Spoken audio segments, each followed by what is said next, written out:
So this is our gungo rice and peas, and this proper steam out. Just fluffing it up for you guys to see. There I have it.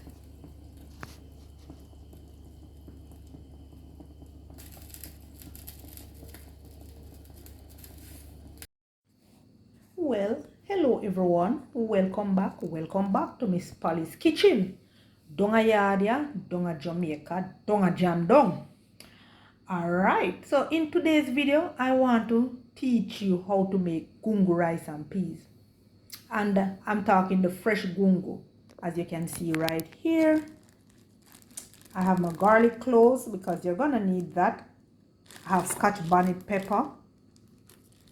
You can't leave out that. You definitely need that. I have some fresh springtime as well, and I also have fresh scallion. Now, where you're at, if you can't get the scallion, you can go ahead and use the onion. Alright, so this is my gungo. Don't get panic, I'm not using all of that gungo. And I'm using the fresh gungo, and my family love the fresh gungo. I myself love the fresh gungo. So all I need for this recipe is just those ingredients that I introduced to you, and my salt, and I also need my rice. I am using parboiled brown rice. You can go ahead and use rice of your choice. So first thing first, we want to wash our gungo, set it on, and then we're going to move on to the coconut. So here we go. So I will be writing the recipe for you guys, letting you know how much gungo I use, how much cup of gungo, and also how much cups of rice. And as it relates to the coconut, I'm using a bone dry coconut, as you can see, but you can go ahead and use your canned coconut milk or whatever is near to you in your reach. And gungo is all year round. You can get gungo anytime, every time to cook.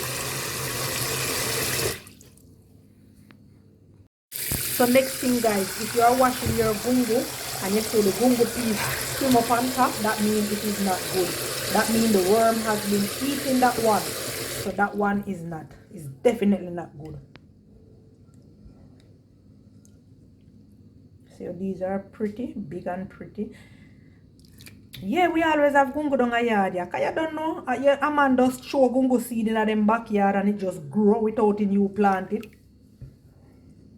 Just kidding. They have to plant it. But yeah, it goes like that sometimes though.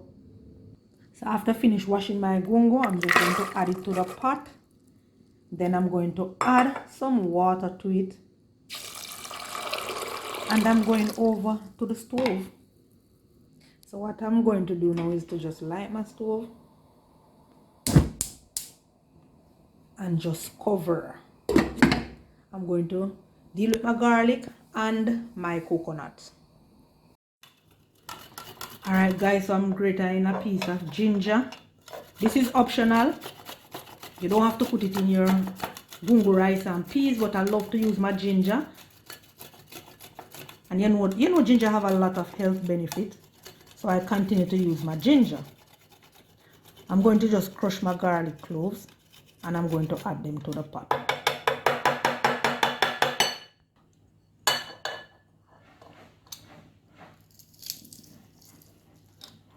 Alright, so I don't want to carry it through there. I just want to crush it. I just want to smash it.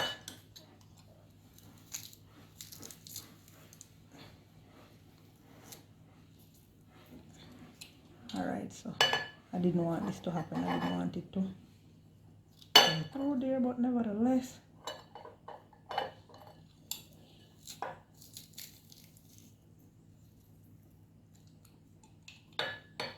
Alright, so I'm going over to the pot now to just add this to our gungo peas while we burst up the coconut. Alright, here we go. Let's go over to the pot.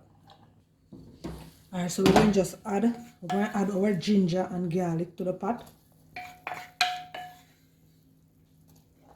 And gungo is expensive when it comes on to December, you know. When it comes on to December, gungo is very expensive. So we're going to allow that to boil while we do the coconut to add it to the pot. This is the way burst coconut down a yard. Perfect. Perfect. And that's not Mr. Myers. Yup. That's Junior Myers. Perfect.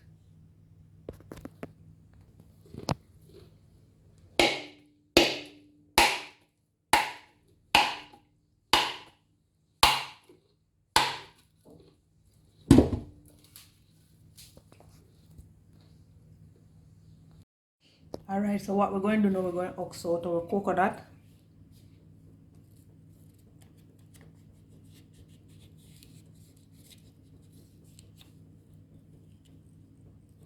Well dry. That is the reason why I just lift up like that. Alright, so we're going to ox out each and every piece of them, guys. And then you will see the next step that we are going to do.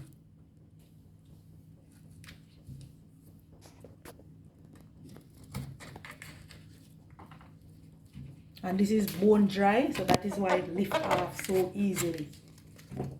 Look at that. When the coconut is really dry, that's what happens. Stash him right in there to wash. And with the next piece now,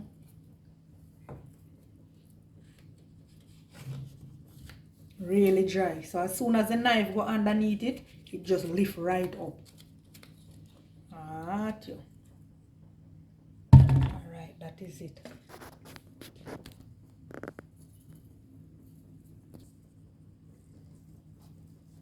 So what I'm going to do now, I'm going to just wash them, get them all clean up.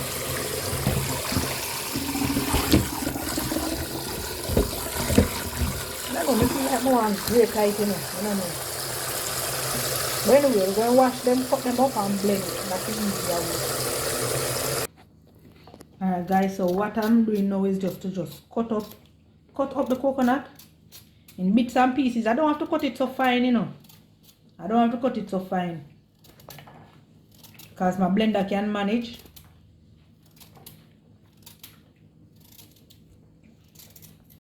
Now that I finished cut up my coconut now, guys, I'm going to just add some water to my blender and then add the coconut.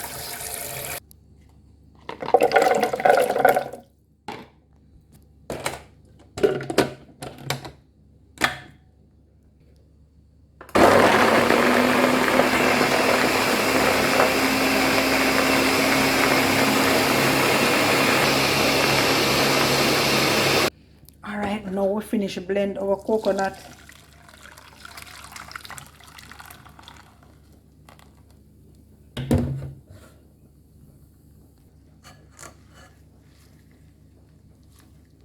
I want to squeeze that out.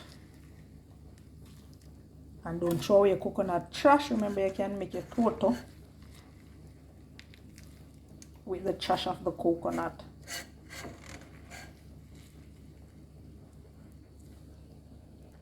So I'm going to add my coconut milk, bone dry coconut milk, to our gungo. Yeah, man, I eat that. Just going to cover the pot and allow for the gungo to continue to cook. Just finished washing my scallion and my springtime, and also the scotch bonnet pepper. So what I'm going to do now, I'm going to just pound the scallion. You can go ahead, cut up your orange if you wish, pound it if you wish. It is just all personal preference. But then I grew up seeing mommy doing it like this. You know, I've never seen she cut it up and put it in the rice and peas or put it in her stew. Yeah, she always pound it for it to release that wonderful flavor. So we're going over to the pot now to add this to the pot. So this is our lovely gungo cooking in the coconut milk. And I add more coconut milk. We have our garlic cloves in there and a little piece of ginger. So we're gonna go ahead now and add our fresh scallion.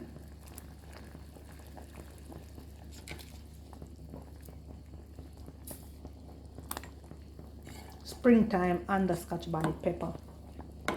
You can also add a few pimento berries, you know, if you wish, you know. It all boils down to personal preference, guys. So we will be adding the rice later on. Washing the rice, and I will tell you how much rice I use, the amount of gungo I use, the amount of rice. I know you're probably saying, Miss Polly not saying how much rice you use. I will tell you how much cup. Don't worry.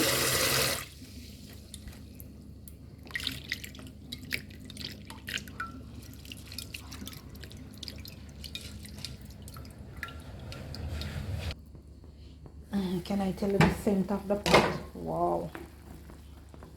So all of that flavor has released from the scallion, the springtime, not to mention the scotch bonnet pepper. Almighty Jesus. And don't forget our ginger. So what I'm going to do now is to add my rice to the pot of boiling milk.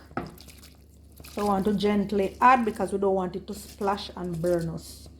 All right, if you want, you can go ahead and you can add a piece of butter to your pot.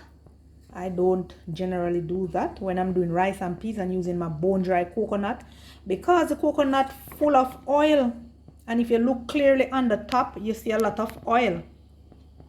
Are you seeing that? Oily. So I don't need to add butter, but it all boils down to choice, guys. The choices that we make in life. So you want to add a piece of butter to please your taste bud, please go ahead and do so. I'm just going to cover and allow to steam.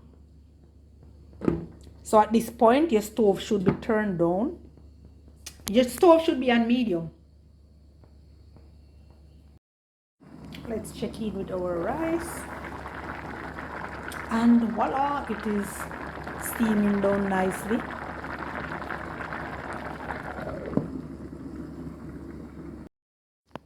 Let's check in with our gungo rice and peas, and it is simmering.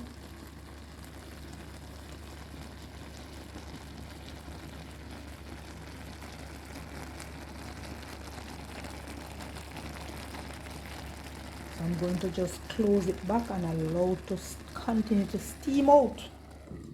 We don't get there as yet. So this is our gungo rice and peas, and this proper steam out.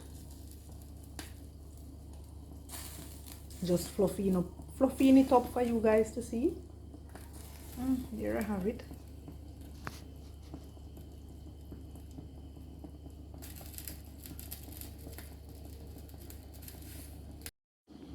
Alright guys, so our rice is finished, our gungo rice and peas. So I'm just going to fluff it up and let you guys see how wonderful it is. This is dry out. Alright guys, so now that our rice has steamed out, so this proper steam out, you can remove the scotch bonnet pepper, you can remove your thyme, and you also can remove your scallion. So I just want to show you how lovely this steam out. Shelly. See how shelly that is? So we are just fluffing up our rice just to show you how lovely it is. So this is